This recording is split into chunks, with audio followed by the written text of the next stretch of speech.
નમસ્કાર વિદ્યાર્થી મિત્રો, હું અશ્વિન ચાંદપા એચ એજ્યુકેશન ચેનલમાં તમારું સ્વાગત કરું છું. અને જો તમે અમારી ચેનલને પ્રથમ વખત નિહાળી રહ્યા હોય તો સબસ્ક્રાઈબ કરવાનું ભૂલશો નહીં. આજે આપણે જોશું ગવર્મેન્ટ પ્રિપેરેશનમાં આર્મીને રિલેટેડ કે તેનો સિલેબસ અને એમાં તે શું શું પૂછાય છે તેના વિશે આપણે જોશું. અને આપણે એમાં જોઈને સમજીશું કે શું શું પૂછાશે અને શું નહીં. તો સૌપ્રથમ તો હરેકનું સપનું હોય છે કે મારે ઇન્ડિયન આર્મીમાં જોઈન્ટ થવું.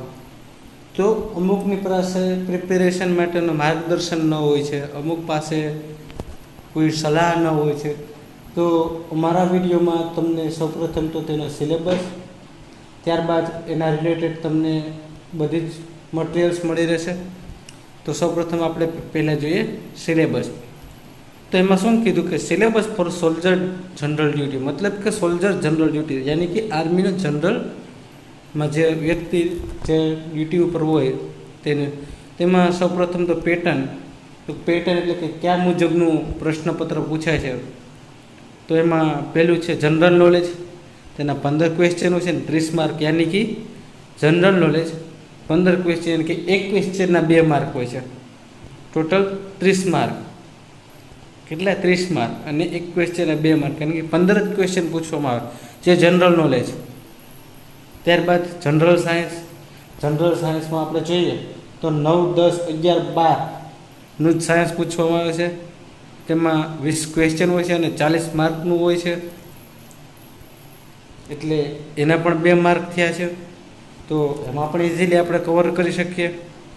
ત્યારબાદ મેથ્સમાં તો આપણે સમજીએ કે મેથ્સ એટલે કે ગણિત વિષય એવો છે કે જે બધી જ રીતે ઇઝી અને સરળ છે, પણ તેને સમજવો અને શીખવો ખૂબ જરૂરી છે. તો તેના પણ 15 ક્વેશ્ચન છે અને 30 માર્ક છે. તેમાં પાસિંગ માર્ક કેટલા, તો કે પાસિંગ માર્ક મારે આપણે 32ની જરૂર પડે છે. હવે ત્યારબાદ લખ્યું છે કે remark, NCC C certificate holder are exempted, મતલબ કે સૌપ્રથમ તો એનસીસી જેણે કરેલું હોય તેને તો સૌપ્રથમ તો એને મતલબ કે એનું આર્મીમાં સિલેક્શન ખાસ કરીને થઈ શકે છે. અને આપણે જોઈએ તો પેટર્ન મુજબ કે કોઈ પણ કેન્દ્રીય લેવલની એક્ઝામ હોય કે જેમ કે રેલવે છે, એમટીએસની એક્ઝામ હોય છે, એસએસસીની હોય છે, આર્મીની હોય છે, પોસ્ટની હોય છે, બેંકની હોય છે. તો ફક્ત 3 સબ્જેક્ટ હોય છે કે જે આપણે કવર કરવાના હોય છે. તેમાંથી 2 સબ્જેક્ટ તો આપણે આવી ચૂક્યા છે, જનરલ સાયન્સ અને મેથ્સ, કે જે હાલમાં રેલવેમાં પણ એ જ છે. અને ત્યારબાદ એક કરંટ અફેર એટલે કે જનરલ નોલેજ. તો 3 એ જ સબ્જેક્ટ આવી ગયા છે. તો આપણે જોઈએ સિલેબસ, પેટર્ન હતી આપણે જોઈએ સિલેબસ. તો જનરલ નોલેજ એટલે કે સામાન્ય જ્ઞાનમાં શું શું પૂછાય અને શું નથી પૂછાતું એ આપણે ચેક કરી લઈએ. કે એબ્ઝર્વેશન યાની કે સંક્ષેપ એટલે કે શું, તો કે મતલબ કે કોઈ એવી વસ્તુ કે જે જનરલ નોલેજમાં આપણને ખૂબ જ ઉપયોગી હોય. અને કે મતલબ કે નેશનલ અને ઇન્ટરનેશનલ યાની કે રાષ્ટ્રીય અને આંતરરાષ્ટ્રીય, જે રાષ્ટ્રીય લેવલનું મતલબ કે ભારતીય અને આંતરરાષ્ટ્રીય લેવલનું એટલે કે તે વિદેશમાંથી, મતલબ કે એવો પણ ક્વેશ્ચન પૂછાઈ શકે સંક્ષેપમાં કે कोरोना यानी कि कोविड-19 को किस देश में सबसे पहले किया गया था. तो वो इंटरनेशनल है बराबर, કે એવી રીતે હિન્દીમાં જ ક્વેશ્ચન પૂછાય છે અથવા તો ઇંગ્લિશમાં ક્વેશ્ચન પૂછાય છે. તો એ ઇન્ટરનેશનલ, જ્યારે નેશનલમાં તો કે દિલ્હીનું બધું હોય, આપણે ભારતનું હોય, મુંબઈનું હોય, એવો ક્વેશ્ચન પૂછાય છે કે કયા એક્ટરને मतलब કે કયા એક્ટરને કોરોના વાયરસ યાની કે કોવિડ-19 થયું હતું ને તે આખા પરિવારને. તો એમાં પણ આપણને ખબર છે કે બચ્ચન પરિવાર છે. એવી રીતે સ્પોર્ટ્સમાં પણ ઇન્ટરનેશનલ અને નેશનલ છે કે જે રમતગમતમાં હોકી છે, ક્રિકેટ છે, ફૂટબોલ છે, તો અલગ અલગ છે તેનું પણ પૂછાય. કે કે 2018માં કયા ક્રિકેટરે અથવા તો કયા આપણે 2015માં વર્લ્ડ કપ કોણે જીતેલો હતો, એવી રીતે. ત્યારબાદ એવોર્ડ અને પ્રાઇઝીસ યાની કે એવોર્ડ અને વિનર જે વિજેતા, તેમાં નેશનલ એવોર્ડ, ગેલેન્ટ્રી એવોર્ડ અને નોબેલ પ્રાઇઝ. નેશનલ એવોર્ડ કે જે આપણને નેશનલ કે આઈફા ફીફા એવા એવોર્ડ આપવામાં આવે છે. ગેલેન્ટ્રી એવોર્ડ યાની કે એમાં જે કાંઈ આપણે પુરસ્કાર કહીએ છીએ એ આપવામાં આવે છે. અને નોબેલ પ્રાઇઝ યાની કે એવી વસ્તુઓ કે જે આપણને કોઈ સચિન તેંડુલકરને આપવામાં આવેલું છે, ભારત રત્ન, એવા નોબેલ પ્રાઇઝીસ પણ હોય છે. તેના વિશે હોય છે માહિતી. હિસ્ટ્રી યાની કે ઇતિહાસ, એમાં જોઈએ કે important dates and battles in Indian and world history and landmark of Indian history, national movement. એમાં શું કહે છે કે ઇમ્પોર્ટન્ટ યાની કે ખાસ મહત્ત્વનું, તારીખો. શું કહે છે કે ઇમ્પોર્ટન્ટ ડેટ યાની કે ખાસ તારીખો, અને battle in Indian world, battles in Indian world યાની કે ભારતીયમાં સૌપ્રથમ કોણ આવેલું તેની માહિતી, અને લેન્ડમાર્ક ક્યાં ઉતરેલા, ક્યાં વિકસિત થયેલા. નેશનલ યાની કે રાષ્ટ્રીય મૂવમેન્ટ યાની કે તે ક્યાં ક્યાં, મતલબ કે જે છે તે પારસીઓ છે તે વલસાડની બાજુમાં એક છે બીચ, ત્યાં ઉતરેલા અને ત્યાંથી એ આગળ નીકળ્યા અને પારસીઓ ત્યાંથી પ્રખ્યાત થયા. ત્યારબાદ અંગ્રેજો આવેલા, ત્યારબાદ મુગલ શાસનો આવેલા, એ બધી જ વસ્તુઓ એમાં આવે છે. ત્યારબાદ જિયોગ્રાફી યાની કે સોલાર સિસ્ટમ યાની કે ભૂગોળ. જિયોગ્રાફી યાની કે ભૂગોળ. સોલાર સિસ્ટમ સ્પેસ એક્સપ્લોરેશન યાની કે સોલાર સિસ્ટમ મતલબ કે સૂર્ય દ્વારા જે કાંઈ હોય છે તેનું સ્પેસમાં બધું નિરીક્ષણ કરવાનું. તો અર્થ પ્રિન્સિપલ પીક્સ, અર્થ એટલે કે પૃથ્વી, પ્રિન્સિપલ યાની કે એના વિશે થોડી ઘણી માહિતી. ડિઝર્ટ યાની કે રણ, રિવર્સ યાની કે નદી, લેક્સ એન્ડ ફેમસ વોટરફોલ યાની કે લેક્સ એટલે કે તળાવો, અને ફેમસ વોટરફોલ યાની કે જેમ કે અહીંયા આપણે ગીરનો હું કહી શકું તો તારડાની બાજુમાં જામવાડાની બાજુમાં જમજેરનો ધોધ આવેલો છે, તે વોટરફોલની માહિતી હોઈ શકે. જિયોગ્રાફિકલ ટોલેટ્સ, બરાબર કે યાની કે જિયોગ્રાફિકલ યાની કે ભૂગોળના ઇતિહાસો. બિગેસ્ટ એન્ડ લોંગેસ્ટ યાની કે લાંબુ અને ટૂંકું, જાડું અને પાતળું, એવી પણ માહિતીઓ પૂછાઈ શકે છે. કે ગંગા નદી કેટલી લાંબી છે, પછી નર્મદા નદી ક્યાંથી નીકળી અને ક્યાં સુધીની છે, ત્યારબાદ કે ગંગા નદીની પહોળાઈ કેટલી છે. તો એવા ક્વેશ્ચન પણ જિયોગ્રાફીમાં પૂછાઈ શકે છે. ટર્મોલોજી યાની કે એક ભૂગોળની જેમ એક વિષય જ છે કે જે કેન્દ્રમાં પૂછવામાં આવતો એક સબ્જેક્ટ છે. કે જિયોગ્રાફિકલ ટર્મ યાની કે જિયોગ્રાફિકલ યાની કે ભૂગોળનો જે એક પાર્ટ છે, જેમાં ઇકોનોમિકલ ટર્મ યાની કે એમાં આંકડાશાસ્ત્ર પણ દર્શાવવામાં આવે છે. એસ્ટ્રોનોમિકલ ટર્મ યાની કે એમાં બધી કોઈ પણ વૈજ્ઞાનિકોની માહિતી પણ પૂછવામાં આવે છે. Legal terms and mask term, મતલબ કે કાયદાઓ પણ ક્યારેક પૂછાઈ શકે છે, કારણ કે આપણે જરૂરી છે આર્મીમાં જઈએ, સોલ્જર બનીએ ત્યારે આપણે કાયદાઓની પણ જરૂર પડે છે. ત્યારબાદ યુએનઓ મતલબ કે તે એક સબ્જેક્ટ જ આવે છે જેમાં ઇન્ડિયન આર્મેડ ફોર્સ કરીને એને બધા જ રિલેટેડ મતલબ કે એના બધા જ ક્વેશ્ચન પૂછવામાં આવે છે. પછી ઇન્ડિયન ટાઉન્સ મતલબ કે ઇન્ડિયન ટાઉન યાની કે કેટલા ઇન્ડિયનના મોટા ભારતીય ટાઉન યાની કે શહેરો છે. સ્ટેટ એટલે કે રાજ્યો, એન્ડ યુટીસી યાની કે અધર. ઇન્સ્ટિટ્યૂટ એન્ડ રિસર્ચ સ્ટેશન મતલબ કે IRS યાની કે ઇન્સ્ટિટ્યૂટ યાની કે ક્યાં ઇન્ડિયાના આર્મીના ઇન્સ્ટિટ્યૂટ આવેલા છે, તેના રિસર્ચ સેન્ટર આવેલા છે. Indian space station and festival of India and world. તો શું કહે છે કે ઇન્ટરનેશનલ સ્પેસ સ્ટેશન યાની કે આંતરરાષ્ટ્રીય સ્પેસનું મતલબ કે જે નાસાનું છે બરાબર, એમ એક આપણે અહીંયા ઇન્ડિયામાં પણ આવેલું છે હરિકોટા, એનું પછી ફેસ્ટિવલ ઇન્ડિયા મતલબ કે ભારતીય તહેવારો અને તેની માહિતી. Indian news agency and dialysis મતલબ કે ઇન્ડિયાની ન્યૂઝની એજન્સી મતલબ કે જે રો કહીએ છે તે પણ આના અંડરમાં જ આવી શકે છે. કન્ટેન્ટ્સ એન્ડ સબ કન્ટેન્ટ્સ, એના મુદ્દાઓ અને સબ મુદ્દાઓ, મતલબ કે જે આપણને કહીએ છીએ કે ઇન્ડિયન પેનલમાં જોઈએ તો આઈપીસી, ઇન્ડિયન પેનલમાં તો કે આઈપીસીમાં તો કે આઈપીસીમાં પણ અમુક અમુક કાયદાઓ હોય છે. એવી રીતે અમુક અમુક મુદ્દાઓ અને ઇન્વેસ્ટિગેશન એન્ડ ડિસ્કવરીઝ એન્વાયરમેન્ટ, મતલબ કે કોઈ નવી નવી માહિતીઓ શોધવી અને એન્વાયરમેન્ટ કરવું, મતલબ કે એન્વાયરમેન્ટ એટલે કે પર્યાવરણમાં તો કોન્સ્ટિટ્યુશન ઓફ ઇન્ડિયા યાની કે ભારતનું સંવિધાન, જે કાયદાઓ કહે છે એ religious committees and principal language. Religious યાની કે મતલબ કે કહીએ તો ધર્મ કહીએ છીએ કે હું રિલિજિયસ યાની કે હિન્દુ છું, મુસ્લિમ છું, એની કમિટી અને એનું પ્રિન્સિપલ લેંગ્વેજ. પછી નેશનલ ઇન્ટરનેશનલ ડે, મતલબ કે આપણે જોઈએ તો શિક્ષક દિવસ ઉજવાય છે. ત્યારબાદ યોગ દિવસ તો કે 21 જૂન હોય, શિક્ષક દિવસ તો કે 5 સપ્ટેમ્બર. એવી રીતે અલગ અલગ જે દિવસો છે તે નેશનલ ઇન્ટરનેશનલ ઉજવાય છે.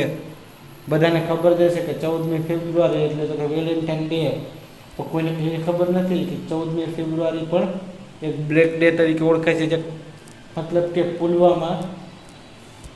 પુલવામા શહીદ થયા હતા એ આર્મીઓને યાદ કરી અને એક કાળો દિવસ તરીકે ઉજવવામાં આવે છે, તે બ્લેક ડે તરીકે ઓળખાય છે. ઇન્ટરનેશનલ ઓર્ગેનાઇઝેશન, તેની ઇન્ટરનેશનલ કે આંતરરાષ્ટ્રીય ઓર્ગેનાઇઝેશન એટલે કે આંતરરાષ્ટ્રીય સંસ્થાઓ. બુક્સ એન્ડ ઓથર્સ, મતલબ કે બુક્સ અને એના લેખકો. The world of plants and animal, શું કહે છે કે પ્લાન્ટ એન્ડ એનિમલ ભારતના અથવા તો દુનિયાના, મતલબ કે કાંગારૂ તો કે ઓસ્ટ્રેલિયાનું છે, મોર છે તે ભારતીય છે. તો એવી રીતે અલગ અલગ હોય છે. કરંટ અફેર એન્ડ વૂઝ અને વૂઝ, બરાબર કે કરંટ અફેરમાં મતલબ કે આપણે જોઈએ તો આપણે કે હાલમાં કે અત્યારે ચાલુ જ છે કે COVID-19ની બધી માહિતીઓ તેમજ 6 મહિના સુધીની બધી જ માહિતીઓ પૂછાઈ શકે છે જે કરંટ અફેરમાં. Who's and who's not, the above syllabus is not, શું કહે છે કે અબોવ સિલેબસ મતલબ કે આ syllabus is not comparative list of topics, મતલબ કે ટોપિક્સ મુજબ ક્યારેય શક્ય નથી. pertaining to the subject, મતલબ કે વિષય મુજબ ક્યારે આવી શકે. At time question may be asked other than the above topics and definitely within the syllabus of CBSE, મતલબ કે જે CBSEની જે આપણે એજ્યુકેશન કહીએ છીએ કે ગુજરાત બોર્ડ, CBSE, NCERT, એમાં CBSEના સિલેબસ મુજબ કે બધું જ પૂછાય છે કે જે CBSEમાં સિલેબસમાં સાયન્સનું બધું જ સિલેબસ આવે છે તે પણ આવી શકે.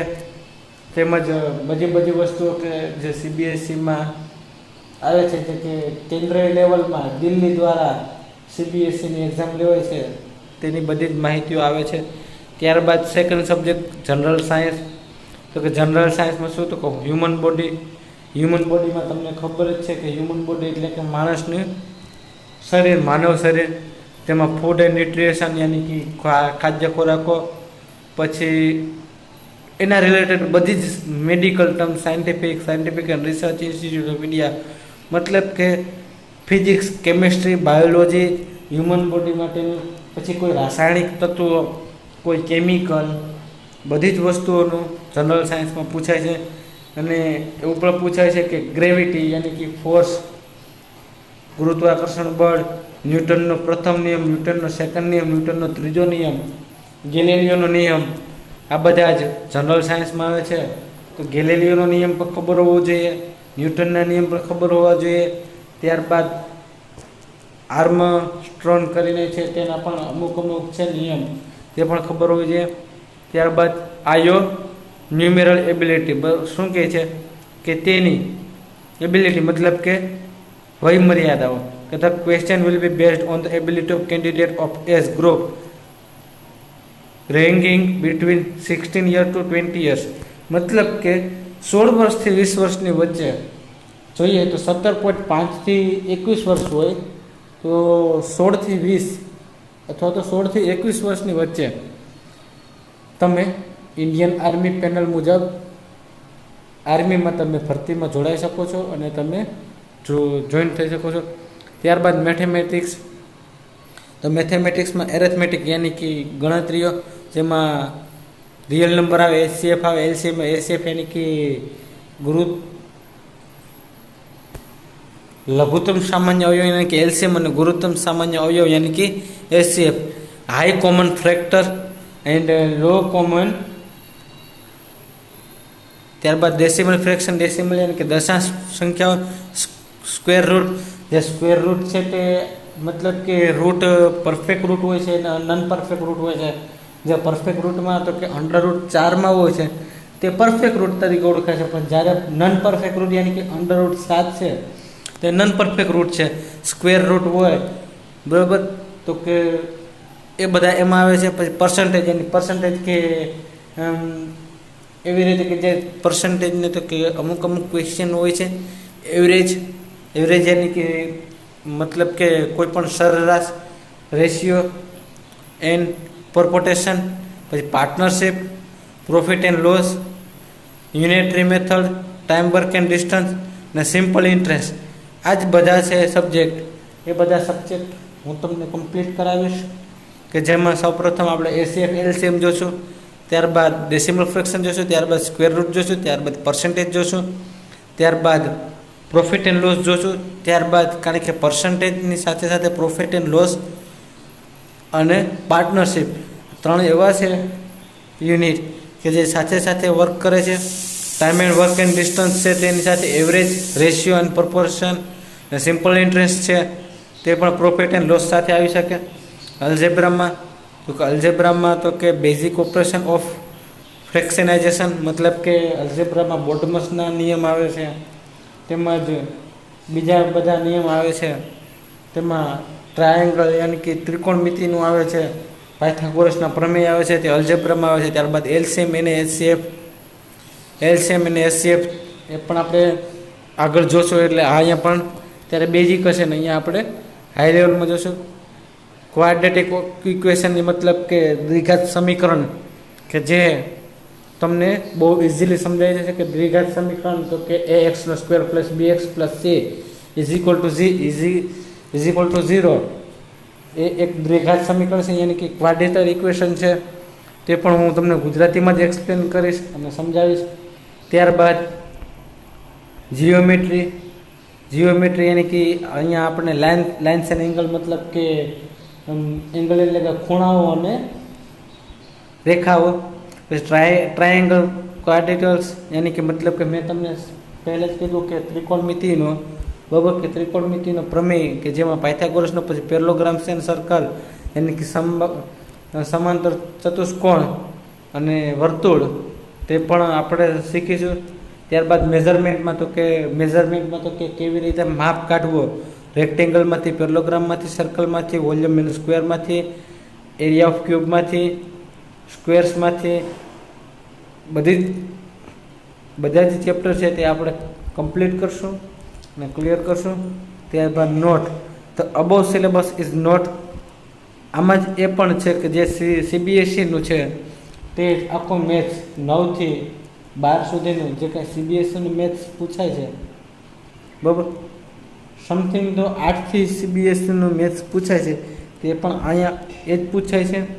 અને આ એ સિલેબસ છે કે જે તમને આર્મી માટે જરૂરી છે. તો સૌપ્રથમ પાછું એકવાર તમને કહી દઉં કે સિલેબસની પેટર્ન કઈ કઈ છે. તો કે જનરલ નોલેજમાં તો કે 15 માર્ક છે, 15 ક્વેશ્ચન છે અને 30 માર્ક છે. જ્યારે જનરલ સાયન્સમાં 20 ક્વેશ્ચન છે અને 40 માર્ક છે. જ્યારે મેથ્સમાં 15 ક્વેશ્ચન છે અને 30 માર્ક છે. તો 30 ને 30 60 ને 40 100. એ 100માંથી તમારે કવર ફક્ત 32 કરવાના હોય છે. જેની પાસે એનસીસીનું સર્ટિફિકેટ હોય છે તેને પહેલી પ્રાયોરિટી આપવામાં આવે છે. ત્યારબાદ સિલેબસ આપણે જોયો છે. અને જો તમને અમારો વિડીયો ગમ્યો હોય તો લાઈક કરો, શેર કરો અને સબસ્ક્રાઈબ કરો, અને વધુમાં વધુ શેર કરો. અને આ આર્મીની ભરતી હમણાં આવતી હોવાથી બધા જ આર્મીના કેન્ડિડેટને શેર કરો અને લાઈક કરો. જય હિન્દ, જય ભારત. Yeah.